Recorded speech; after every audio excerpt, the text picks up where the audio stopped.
दोस्तों उम्मीद करता हूं आप लोग बहुत अच्छे होंगे। मैं शिवम शुक्ला आपके अपने YouTube channel vision coaching classes में स्वागत करता हूं।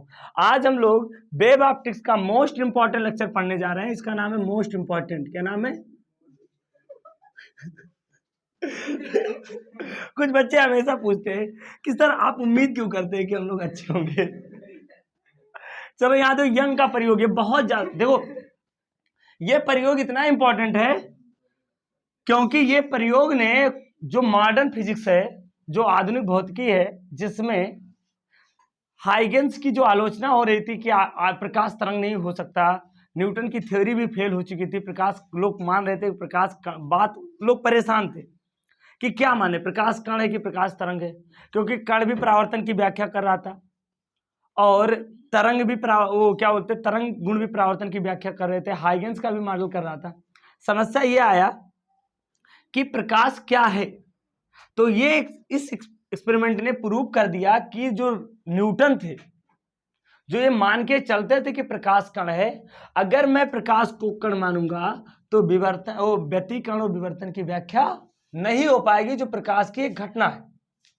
तो इस थ्योरी, इसलिए ये भी एक और इसका वजह है क्योंकि इसमें इस चीज को प्रूव कर दिया कि प्रकाश तरंग की तरह व्यवहार करता है और प्रकाश के अंदर तरंग के गुण पाए जाते हैं। तो इस बात को हम लोग कैसे इन्होंने प्रूव किया? इन्होंने यंग ने। यंग का नाम सुनकर कुछ बच्चे सुनते क्या बात है, यंग साइंटिस्ट रहा होगा कोई। यंग नाम ही है, यंग साइंटिस्ट नहीं था, नाम यंग है और ये हमेशा यंग रहेंगे। देखो कब इनका एक्सपेरिमेंट आया था, अब भी हम लोग यंग कर रहे हैं। तो YDS इंग्लिश में कहते हैं यंग क्या करते हैं, यंग डबल स्लिट मॉडल, ठीक है, या यंग डबल स्लिट एक्सपेरिमेंट पढ़ते हैं। तो यहां पर देखो इन्होंने क्या किया। सबसे पहले आपको पता है जो व्यतिकरण है, व्यतिकरण की घटना के लिए हमें क्या चाहिए कि जो प्रकाश स्रोत हो कला संबंध हो। हमने आपको ये बताया है कि दो स्वतंत्र प्रकाश स्रोत कभी कला संबंध नहीं हो सकते, क्योंकि अगर मैं थोड़ा सा बात कर लूं कला संबंध के बारे में थोड़ा, जैसे हमारे पास एक बल्ब ये है और एक बल्ब ये है, ये तुम लेकर खड़े हो, तुम्हारा मित्र लेकर खड़ा हुआ है बल्ब, ठीक है। तो इस बल्ब से लाइट निकल रही है, वेव्स ऐसे निकल रही है, ऐसे फैल रही है, बहुत ढेर सारी वेव्स, और इस बल्ब से वेव्स फैल रही है। तो इन वेव्स को मिलकर व्यतिकरण की फ्रिंजें बनानी चाहिए। क्यों नहीं बना? देखो हमारे इधर बहुत सारे प्रकाश स्रोत लगे हैं, फिर भी यहाँ व्यतिकरण की फ्रिंजें नहीं बन रही। उसका वजह यह है कि इनके अंदर कलांतर नियत नहीं है, इनकी फ्रीक्वेंसी नियत नहीं है, क्योंकि ये स्वतंत्र प्रकाश स्रोत है।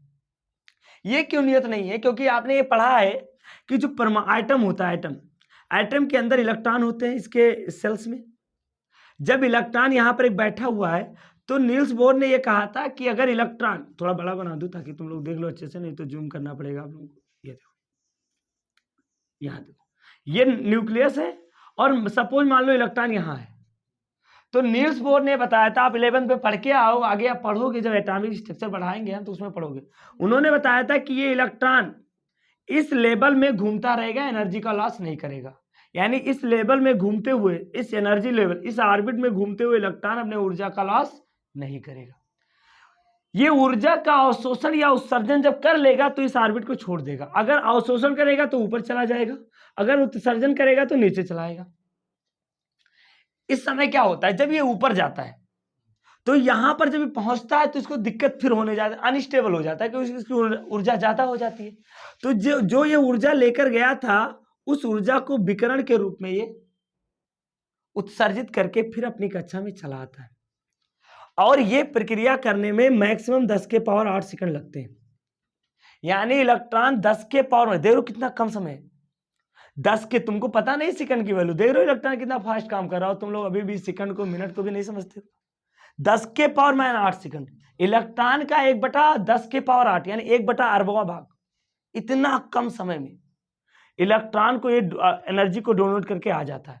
जो ये आपका बल्ब जल रहा है यहाँ पर, इससे क्या हो रहा है, ये कम से कम 1 सेकंड में 50 से 60 बार बुझता है। लेकिन आपको पता, क्योंकि ये प्रक्रिया बहुत फास्ट होती है। अच्छा ये बताओ, इससे निकलने वाले इलेक्ट्रॉन ने विकिरण, जो ये विकिरण यहां से निकली, सपोज ये यहां पर पहुंची और इसी बिंदु पर इससे विकिरण आई, ये दोनों ने यहां पर बनाया संपोषी व्यतिकरण, और फिर आगे दोनों मिलकर यहां बना रहे हैं विनाशी व्यतिकरण। फिर दूसरी वेव्स निकली, तो क्या अब ये वहां पर संपोषी बनाएगा? नहीं, क्योंकि अब कलांतर नियत नहीं है। इनके निकलने उत्सर्जन की दर नियत नहीं है।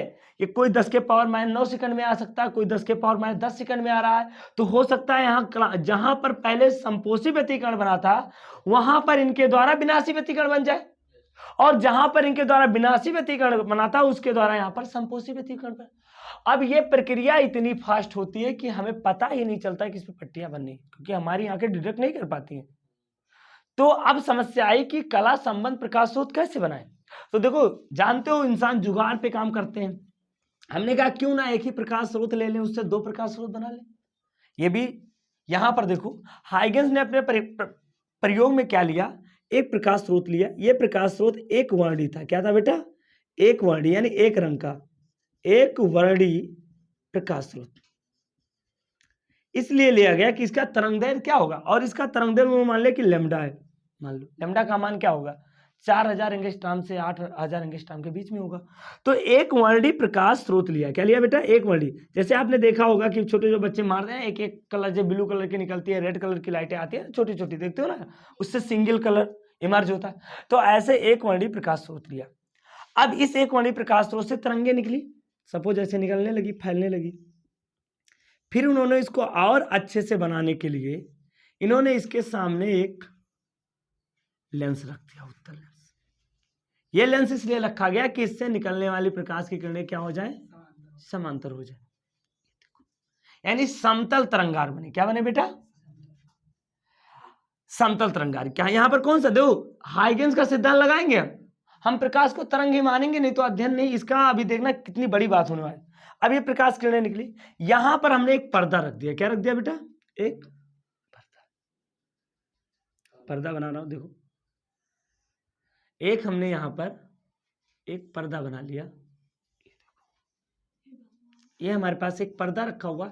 ये पर्दा पूरी तरह से पारदर्शी अपारदर्शी है, यानी इसमें में से प्रकाश बाहर नहीं जा सकता। इसमें हमने क्या किया, एक रेखा छिद्र कर दिया, यानी 2 रेखा छिद्र बना दिए। देखो 2 रेखा पतले पतले पतले पतले 2 रेखा छिद्र बना दिए। अरे बहुत पतले, यहां पर थोड़ा बड़ा दिखाई दे रहा है आपको, ये 2 रेखा छिद्र।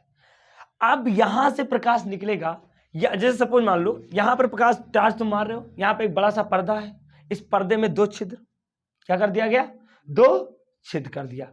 अब यहां से जब हम इस प्रकाश से निकलेगी रोशनी, तो बाहर वाले को कैसा दिखाई लगेगा कि 2 प्रकाश स्रोत आ रहे हैं। क्या आ रहे हैं?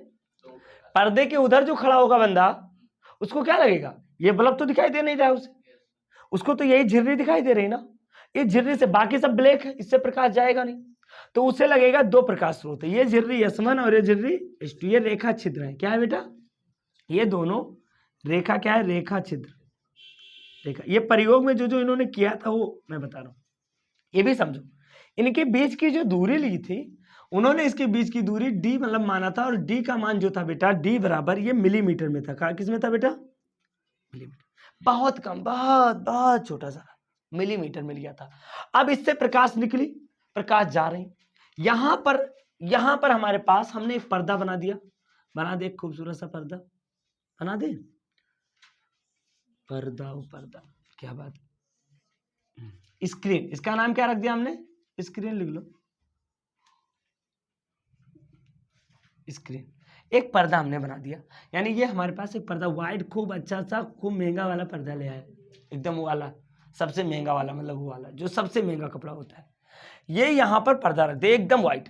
अब तुम्हारे हिसाब से क्या होगा, अब मैं न्यूटन की थ्योरी पे आ जाता हूं। न्यूटन ने प्रकाश को कण माना है, तो इसमें में से दोनों में से प्रकाश जाएगा, ऐसे निकलेगा निकलेगा निकलेगा, और यहां पर दो पट्टियां दिखाई देंगी चमकीली। क्या उससे ज्यादा दिखाई देंगी? क्या 2 ही पट्टियां चमकीली दिखाई देंगी, क्योंकि यहां से 2 ही।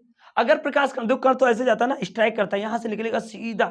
कभी देखो बाल को ऐसे ऐसे वेव बनते हो, बाल कभी फैलता है क्या? तुम जहां फेंकोगे कण को वो सीधा वहां जाएगा, इस तरह फेंको तो इस तरह जाएगा, इस तरह, यानी फैलता नहीं कि तुमने फेंका था यहां और वो वेव बन के उधर चला जाए, ऐसा थोड़ा होता है।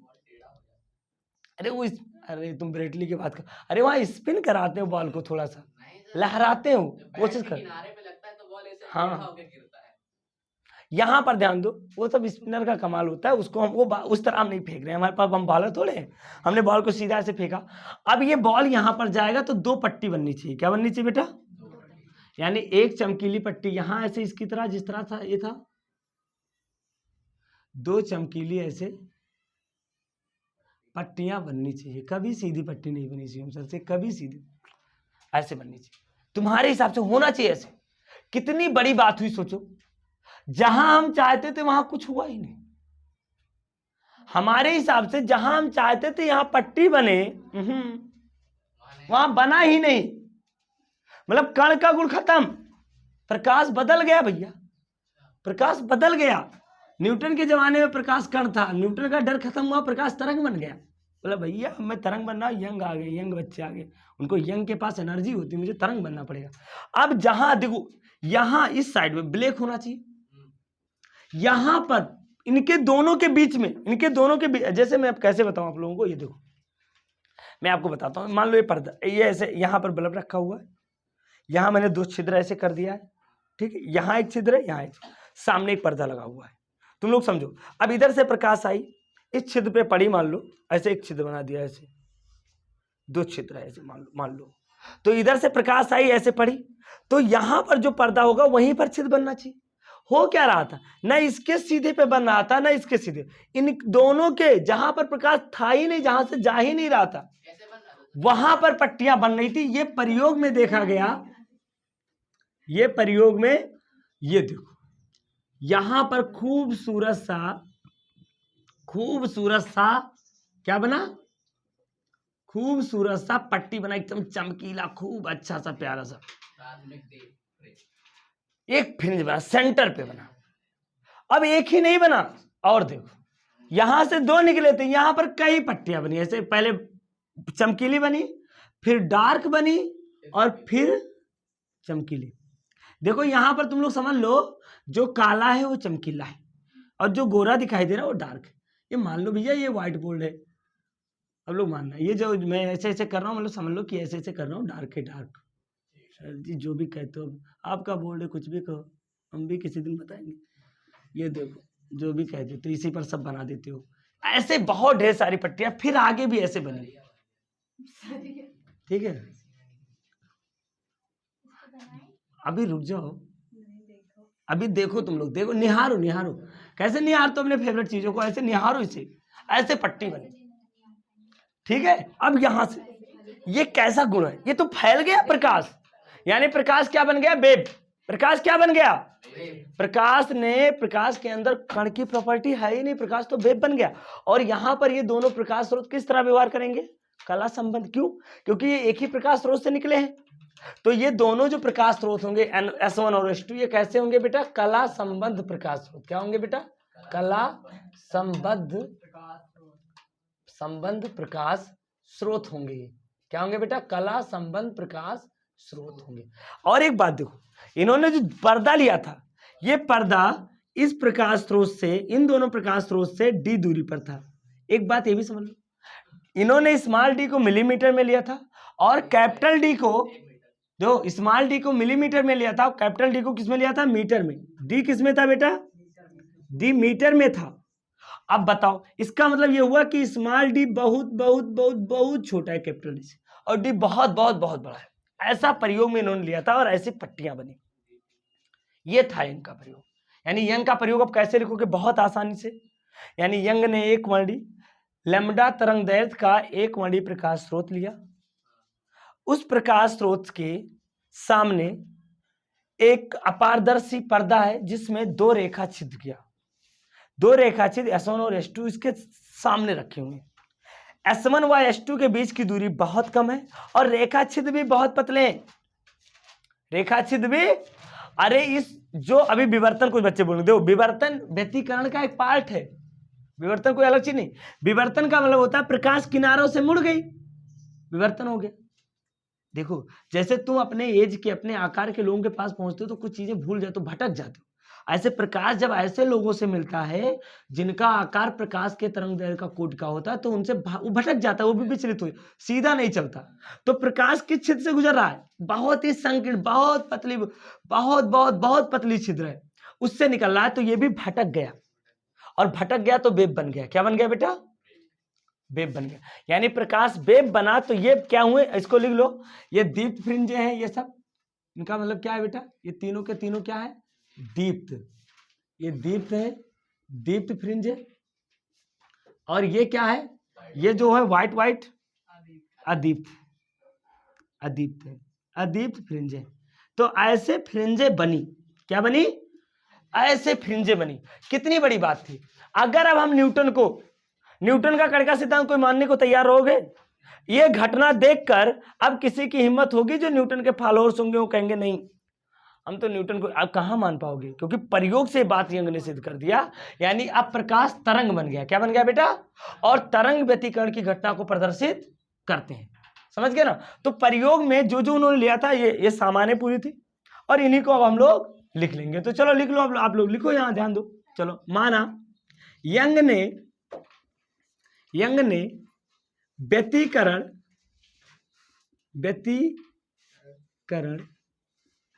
की फ्रिंजे प्राप्त करने के लिए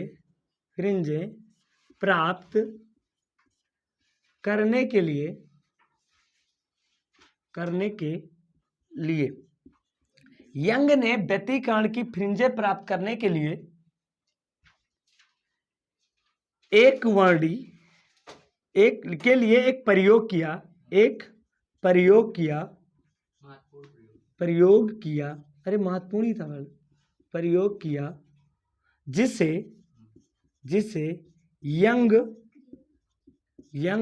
प्रयोग किया, जिसे यंग हम यहाँ सब्जेक्ट नहीं पढ़ा रहे हैं तुम लोगों को, हम साइंस पढ़ाते, स्पेलिंग गलत हो जाए तो झेल लिया करो। जिसे यंग द्विरेखा छिद्र, मैं ये समझता हूं कि आप लोग यंग द्विरेखा छिद्र प्रयोग कहते हैं। इस प्रयोग में इन्होंने क्या क्या किया वो बातें लिख ले। अब तो लिख लोगे आप लोग, इतना समझने के बाद आप लिख लोगे कि नहीं लिख पाओगे? इस प्रयोग में, अरे इतने अच्छे बच्चे हो आप लोग, इस प्रयोग में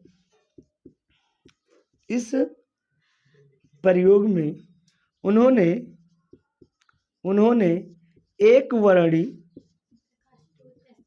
वर्णी प्रकाश स्रोत यस लिया, जिसका तरंग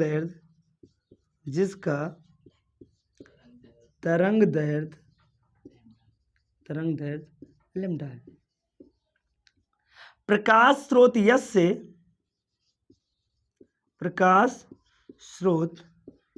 से समान दूरी पर दो रेखा छिद्र, समान दूरी पर दो रेखा छिद्र, अरे सब लिख दोगे तो एग्जामिनर को कुछ चित्र भी तो देखना पड़ेगा। प्रकाश स्रोत यस से समान दूरी पर दो रेखा छिद्र S1 व S2, दो रेखा छिद्र S1 व S2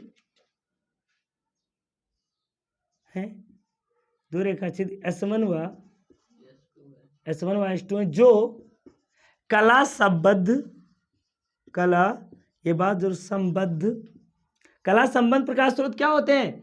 ऐसे प्रकाश स्रोत जिनके तरंगों के बीच में कलांतर नियत हो। ठीक है, तो दो रेखा छिद्र S1 व S2 हैं जो कला संबद्ध प्रकाश स्रोत की तरह व्यवहार करते हैं। अच्छा सोचो, आप लोग कभी फील करते हो कि फिजिक्स तुम लोग निर्जीव चीजों को पढ़ लो, क्या कभी लगता है कि ये सब निर्जीव है? जैसे लगता है ये हमारी तरह ही है सब, तो निर्जीव में भी जान होती है, समझ लो। प्रकाश स्रोत की तरह व्यवहार कर, बायोलॉजी वाले टीचर से मत करना तो इतना मारेगा मुझे। ठीक है, कला संबंध प्रकाश स्रोत की तरह व्यवहार करते हैं। ठीक है, इतना आप पहले लिख लो, इतना नोट करो, फिर आगे हम लिख रहे हैं। पहले इतना नोट करो, बना लो, फिगर बना, पहले इसको लिख लो, फिर इसको बना लो, फिर अच्छे से नोट कर लो। चलो नोट करो, यहां पर ध्यान दो, हमने इतना लिख लिया। अभी आगे क्या लिखना है? आगे कि यंग ने दो, ये S1 व S2 से लिखो, द्विछिद्र, आगे लिखो बेटा, द्विछिद्र S1 व S2 से समान दूरी पर डी पर समान दूरी डी पर एक पर्दा रखा है, जिस पर क्या बन रहा है बेटा, जिस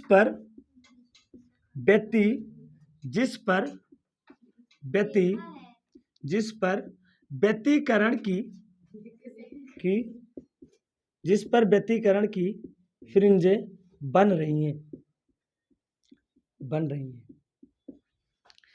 और यहां पर यह भी ध्यान दो कि जो डी है बहुत बड़ा, डी क्या है बेटा, यंग ने स्मॉल डी का मान, स्मॉल डी का मान क्या है बेटा 1 मिलीमीटर, और कैपिटल डी का मान क्या है बेटा 1 मीटर। और तरंगदैर्घ्य कितना है प्रकाश का, ये बात आपको समझना है। प्रकाश का तरंगदैर्घ्य उन्होंने ले लिया लैम्डा। ये सारी इतना ही प्रयोग था, ये तो हो गया इनका प्रयोग, और ये बन गई व्यतिकरण की फ्रिंज। ठीक है, अब हम लोग करेंगे, देखो अब बच्चों के अंदर क्वेश्चन है, सर जी मैं ये व्यतिकरण बन गया, मैं देख रहा हूँ बहुत अच्छा, बहुत बढ़िया, सब कुछ सही।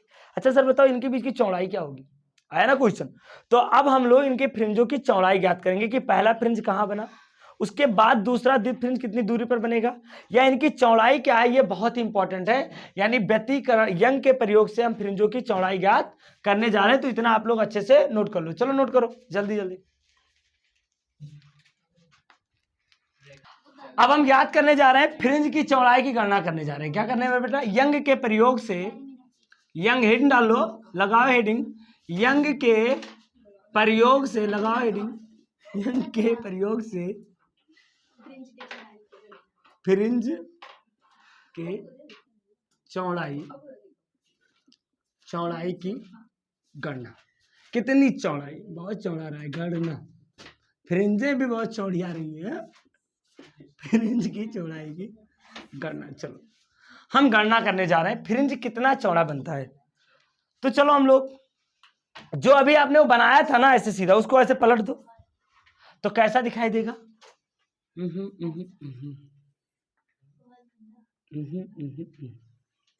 देखो ऐसा दिखाई देगा। फिजिक्स में कोई चीज गंदा होता ही नहीं है, और खासकर प्रकाश में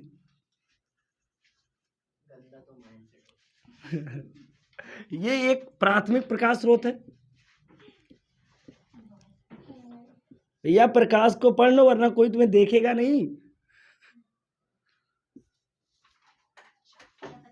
हाँ, प्राथमिक प्रकाश स्रोत। कुछ बच्चे हाई स्कूल में पढ़ लिए थे तब बहुत देर तक चमके थे बेचारे। अगर रिजल्ट को चमकाना है रिजल्ट को अगर चमकाना है तो प्रकाश को अच्छे से पढ़ना पड़ेगा। कुछ बच्चे कहे सर पे एक्सल भी चल जाएगा।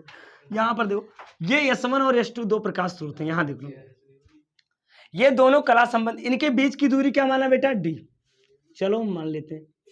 यहाँ पर वही पर्दा पुराना 1947 वाला, अंग्रेजों से छीना गया था, महारानी विक्टोरिया का पर्दा है। ठीक है ठीक है, ये अरे मामूली बात है बेटा, ये नियम ही 1947 से पहले आया था। तो यहाँ स्क्रीन है। अच्छा ये बताओ, इस बिंदु वो को देखो, निहारो, आप निहारते हो ना बहुत अच्छे से, देखो आपको क्या लगेगा, सर यहाँ से जो ये दूरी है, सर ये दूरी जो, सर ऐसे बच्चे बोलते हैं ना, कुछ चापलूस बच्चे सर से बोलते हैं, कैसे बोलते हैं इंग्लिश वाले, सीबीएसई वाले, सर जो यहाँ से दूरी है ना सर, एक्चुअली सर ये दूरी इक्वल है, आई थिंक, ऐसा मैं सोचता हूँ ना। यानी आपको कैसा लग रहा है दोस्तों, आपको लग रहा है कि ये जो दूरी है यहाँ से यहाँ तक की दूरी, ये समान लग रही है ना, H2O और S1O समान है ना, है कि नहीं है, बताओ। S1O और H2O समान है। अब ये बताओ, अगर दूरी समान होगी तो पथांतर कितना होगा, 0। यानी सर इस बिंदुओं पर जो डेल्टा x है ना सर, ये 0 है ना। अब बता दो, तो सर आपने पहले पढ़ाया था कि अगर डेल्टा x बराबर 0 है, तुम्हारी तरफ से मैं बात कर रहा हूँ, तुम लोग सुनाते ही नहीं। डेल्टा x बराबर अगर 0 है, इसका मतलब वहां पर कैसा फ्रिंज बनेगा, दीप्त फ्रिंज। यानी सेंटर पर ये क्लियर हो गया सर, दीप्त फ्रिंज बनेगा, क्योंकि दीप्त फ्रिंज बनता है, यानी पथांतर अगर 0 है तो बिंदु O पर दीप्त फ्रिंज बनेगा। और इस O को जो दीप्त फ्रिंज बना है इसका नाम हमने रखा सेंट्रल ब्राइट। क्या रखा बेटा? क्योंकि यहाँ डेल्टा एक्स बराबर 0 है। क्योंकि क्यों 0 है? क्योंकि H2O माइनस S1O बराबर 0। ये 0 इसलिए है क्योंकि H2O बराबर S1O है, ठीक है, इसीलिए ये 0 है। अब ध्यान दो, इसको हमने नाम दे दिया केंद्रीय दीप्त। क्या रख दिया बेटा? केंद्रीय दीप्त फ्रिंज। केंद्रीय दीप्त फ्रिंज हमने नाम रख दिया। अब केंद्रीय दीप्त बना है, ये तो क्लियर हो गया सर, बहुत आसानी से पता चल गया कि यहां से यहां तक सर ये जो है ये दीप्त फ्रिंज बना है, ठीक है। अब दीप्त फ्रिंज हमारा हो गया क्लियर, तो इसको मिटा देते हैं हम कुछ देर के लिए। ये दीप्त फ्रिंज हमारा बन गया ऊपर। अब हम ये पता कर लें कि वो से कितनी दूरी पर ऊपर और कितनी दूरी पर नीचे पहला दीप्त फ्रिंज बनेगा। तो हमने मान लिया कि माना वो से y दूरी पर एक बिंदु P है। P से पढ़ाई होता है इसलिए बार बार P लिखता हूं। क्या लिखता हूं बेटा? हाँ, समझ गया ना, तो पागल ही है। तो P यानी वो से P y दूरी पर एक बिंदु P है जहां पर मैंने माना है अभी। तो फिजिक्स में मान लिया ना, मैंने मान लिया कि यहाँ दीप्त बना है तो मान लो, शिवम सर माने तो सही होगा, ये मान लिया और न्यूटन की तरह। अब देखो इसमें क्या क्या मैंने लिया, जरा इसको लिख ले हम लोग। क्या लिया था? माना तरंगों का तरंग दैर्ध्य क्या है बेटा? तरंग दैर्ध्य लैम्डा है तथा छिद्र S1 व S2 के बीच की दूरी, ये सब लिखना पड़ेगा थोड़ा, ये सब होता है जानते हो, थोड़ा सा एग्जामिनर को खुश करने के लिए। छिद्र S1 व S2 के बीच की दूरी D है, जिससे तथा पर्दे की दूरी कैपिटल D है, जैसा कि चित्र में दिखाया गया है। ठीक है, ये बात आप ध्यान दो। यानी ऐसे जानते हो, एक बच्चा था हिंदी में, मैंने देखा कॉपी में लिखा, उसको था कि प्रकाश डालिए, तो बच्चे ने लिखा सर टार्च नहीं था इसलिए मैं प्रकाश नहीं डाल पाया, और सर घर से लाने नहीं दे रहे थे। ठीक है, तो माना तरंगों का तरंग दैर्ध्य लैम्डा है तथा छिद्र S1 व S2 के बीच की दूरी D है तथा पर्दे की दूरी D है, जैसा कि चित्र में दिखाई दिया। अब केस में फर्स्ट ले लेता हूं। कौन सा केस? सर केस बहुत है, एक भी मुकदमा आज तक क्लियर नहीं हुआ। केस फर्स्ट क्या है कि दीप्त फ्रिंज के लिए बात हम किसके करने लिए बेटा? दीप्त फ्रिंज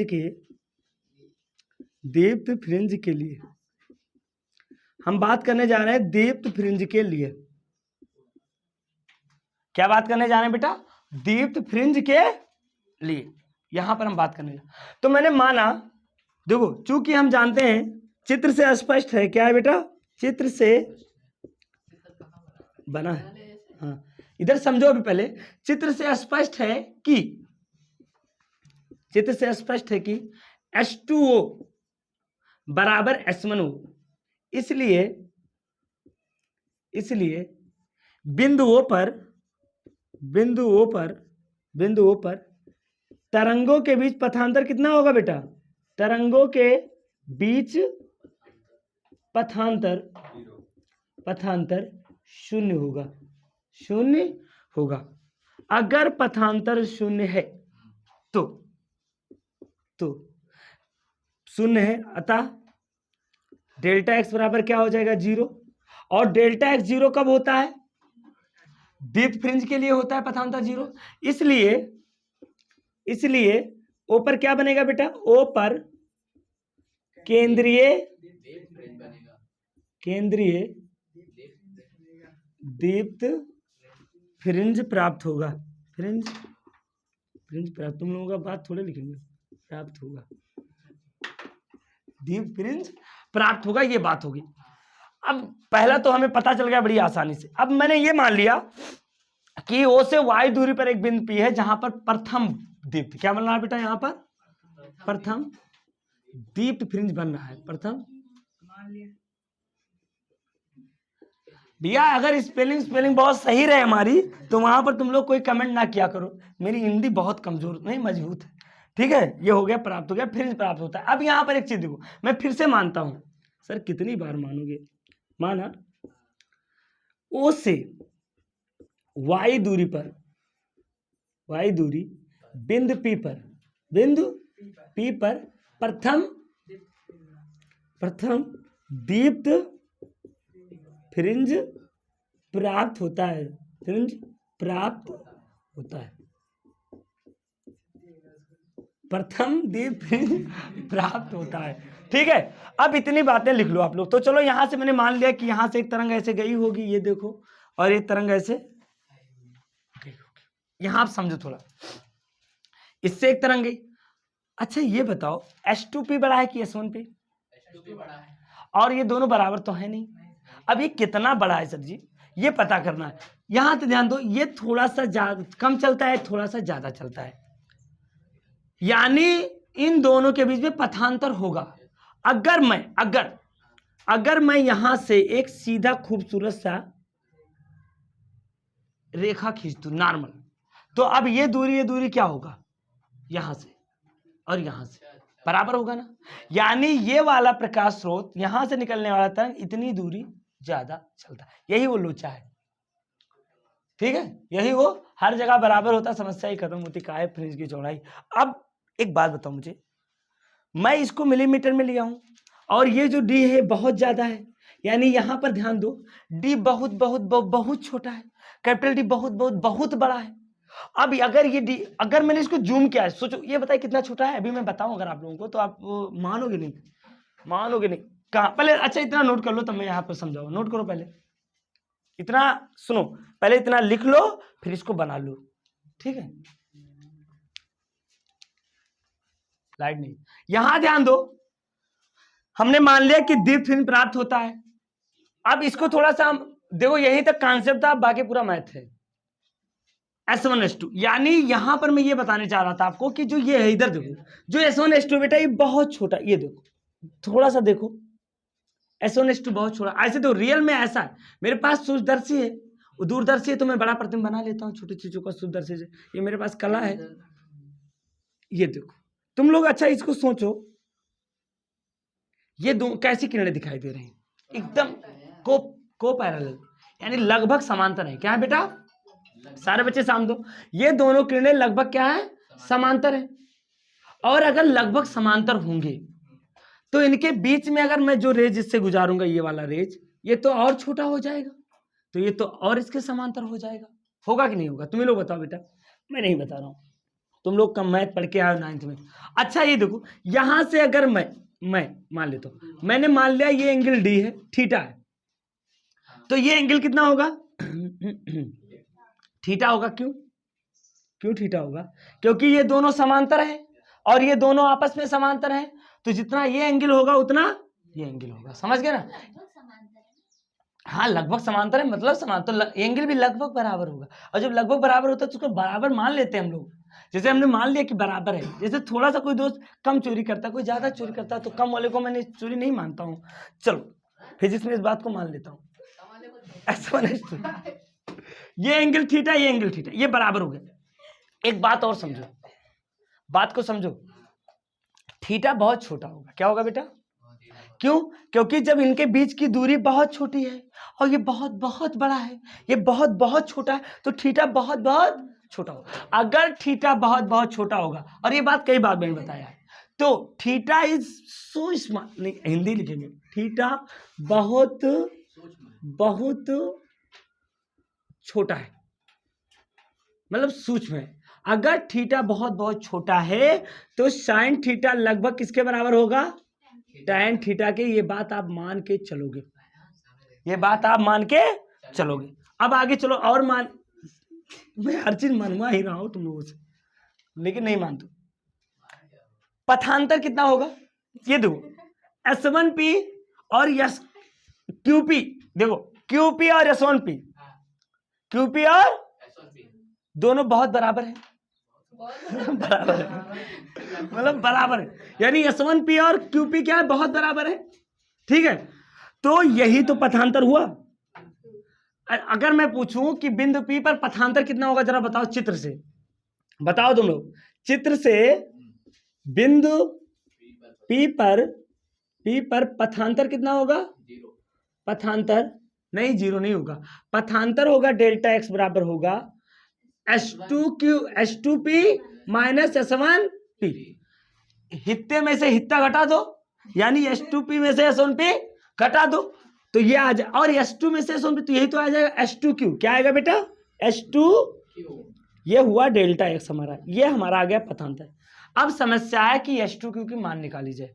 चलो, हमने आपको बताया, आपने कई डेरिवेशन में प्रकाश के देखा कि हमने ट्रिग्नोमेट्री का और मैथ का बहुत ज्यादा उपयोग किया है, ज्योमेट्री का। देखो ये एंगल थीटा, ये एंगल, अच्छा ये एंगल 90 है ना, है ना?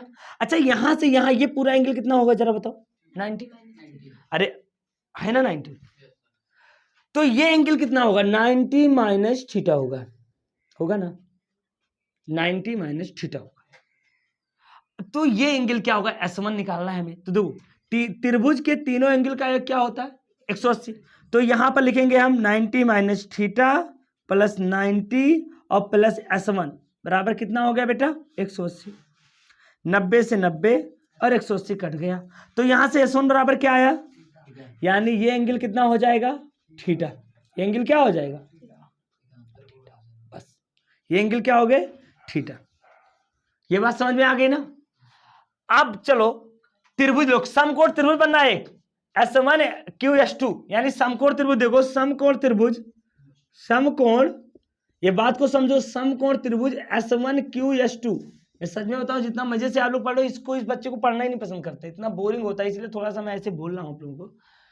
तो यहां से देखो त्रिभुज क्या है? S1QS2 में साइन थीटा बराबर क्या होगा जरा बताओ मुझे?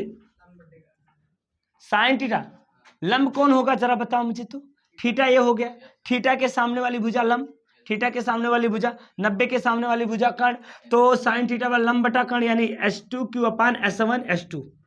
अच्छा तो यहां से H2Q क्या निकलेगा बालकों? S1S2 sine theta. अच्छा S1S2 का मान क्या है जरा बताओ मुझे? D sine theta, D sine theta, यानी H2Q बराबर क्या आ गया? इसका मतलब डेल्टा एक्स बराबर क्या है जरा बताओ मुझे? डेल्टा एक्स बराबर आ गया D साइन थीटा। ये बहुत ही इंपॉर्टेंट फार्मूला आपके पास आ गया। एक और समकोण त्रिभुज बनना है, कोई बताएगा मुझे कहां बनना है? एक और समकोण त्रिभुज बनना है, कहां बनना है जरा बताओ मुझे? PON है ना? दो, तो त्रिभुज हम ले ले, त्रिभुज PON में, त्रिभुज PON में tan थीटा बराबर क्या होगा जरा बताओ? tan थीटा बराबर ये 90 इसके सामने की भुजा कर्ण, ये थीटा इसके सामने की भुजा लंब, लंब बटा आधार क्या होता है? लंब बटा आधार होता है ना? क्या होता है tan थीटा बराबर? याद है ना? लाल बटा कक्का, बहुत बढ़िया से करते हैं कक्का, लंब बटा आधार, ठीक है, लंब बटा आधार। तो tan थीटा बराबर लंब बटा आधार आएगा, यानी PO upon ON, on, PO से ऑन हो गया, तो tan थीटा बराबर क्या हो जाएगा बेटा? Y अपान D।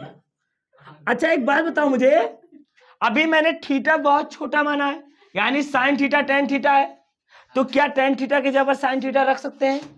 रख सकते हैं ना? चूंकि यहां पर आप लिख सकते हो कि साइन थीटा, चूंकि साइन थीटा लगभग बराबर है tan थीटा के, तो साइन थीटा बराबर क्या आ जाएगा? Y अपान D। ये मान उठा के यहां पर रखो, तो डेल्टा एक्स बराबर क्या आ जाएगा जरा बताओ मुझे? डेल्टा एक्स बराबर आ जाएगा DY अपान D, यानी Y जी Y हो क्या रहा? YD अपान D। अच्छा यहां से y बराबर क्या निकला? यहां से लिखो, आगे लिख रहा हूं, y बराबर क्या निकलेगा? d को इधर करो, तो डेल्टा एक्स d अपान डी। कुछ तो गड़बड़ नहीं हुआ क्या?